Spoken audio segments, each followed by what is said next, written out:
कुछ ठीक नहीं है, लेकिन पापा काम में इतना बिजी रहते थे कि उन्होंने मेरी बात पर ध्यान नहीं दिया। मगर पापा का इस बात पर ध्यान ना देना मेरी और उनकी जिंदगी में बहुत बड़ा तूफान लाने वाला था। उस रात मैं अपनी एक सहेली की शादी में गई हुई थी। शादी से वापस आते हुए रात के 2 बजे वहां से मेरा घर तकरीबन 30 किलोमीटर दूर था और सड़क भी बिल्कुल सुनसान थी। ड्राइवर बहुत बुरी नजरों से कभी मुझे गाड़ी के शीशे से देख रहा था, पर कभी पीछे मुड़कर मेरी छाती की तरफ देखकर तरह तरह के चेहरे बना रहा था। अब मुझे उससे बहुत डर लगने लगा था और मैं अभी सोच ही रही थी कि अगर कोई भीड़भाड़ वाला इलाका आए तो मैं चिल्लाकर गाड़ी रुकवा दूंगी। लेकिन तभी अचानक उसने बीच जंगल में एक सुनसान जगह पर गाड़ी रोक दी।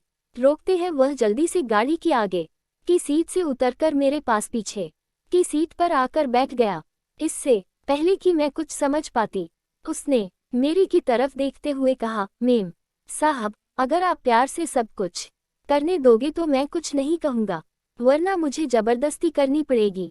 उसकी बात सुनकर घबराहट से मेरी जुबान काटने लगी थी और मैं घबराए हुई उससे गुहार लगाने लगी, आप मेरा सारा सामान ले लो, मगर प्लीज मुझे मेरे घर पहुंचा दो। तभी अचानक उसने सीधा मेरी छाती पर हाथ फेरते हुए कहा, मेम साहब, मुझे आपका सामान नहीं चाहिए बल्कि कुछ और चाहिए।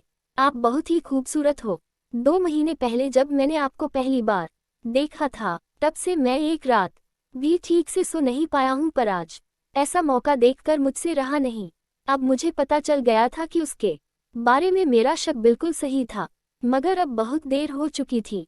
वह बहुत जवान और ताकतवर था और मुझे पता था कि मैं उसका मुकाबला नहीं कर सकती, और अगर बीच जंगल में मैं चिल्लाती भी तुम मेरी आवाज सुनने वाला वहां कोई नहीं था।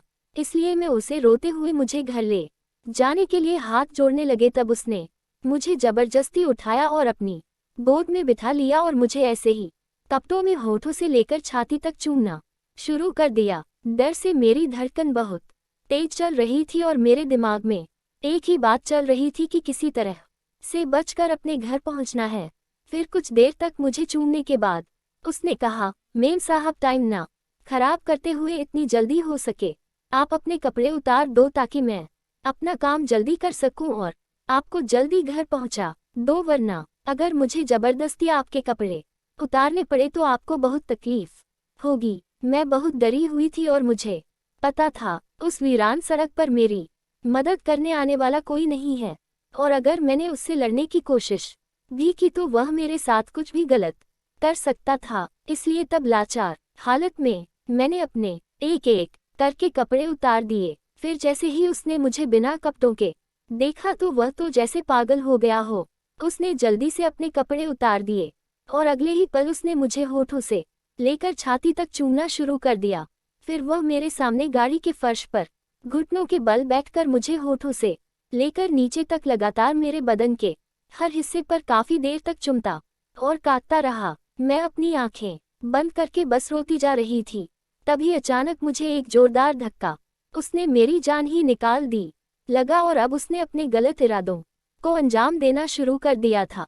फिर वह काफी देर तक मेरे साथ यह सब करता रहा। तब जैसे ही उसने अपना काम खत्म कर लिया, उसने अपने कपड़े पहन लिए। फिर उसने मुझे इसी हालत में गाड़ी से धक्का देकर बाहर निकाल दिया और मेरे कपड़े और सामान मेरे पास फेंककर गाड़ी लेकर वहां से भाग गया। मेरी किस्मत अच्छी थी कि मेरा फोन मेरे बैग में ही था। तब मैंने पापा को फोन किया और सब कुछ बता दिया। पापा थोड़ी देर में वहां आ पहुंचे और मुझे इस हालत में देखकर उनके आंख बंद नहीं हो रहे थे और उन्हें भी अपनी गलती का एहसास था। पापा मुझे जल्दी से हॉस्पिटल ले गए। कुछ दिनों तक मेरा इलाज चला और मैं धीरे धीरे ठीक होने बाद में घटना की रात को ही पुलिस कंप्लेन कर दी थी और 2 दिन बाद ही ड्राइवर भी पकड़ा गया था। ऐसे दरिंदे आपके आसपास कहीं भी हो सकते हैं। अगर आप अकेली हो और किसी जरूरी काम से रात में आपको अकेले सफर करना पड़ रहा है तो अपने घर वालों को अपनी लाइव लोकेशन और गाड़ी का नंबर जरूर, और किसी को भी घर पर ड्राइवर के तौर पर रखने से पहले उसके बारे में पूरी जांच करें और उसकी पूरी जानकारी लें। आपको ये कहानी कैसी लगी कमेंट सेक्शन में जरूर बताएं और अच्छी कहानियों के लिए वीडियो को लाइक और चैनल को सब्सक्राइब करना ना भूलें।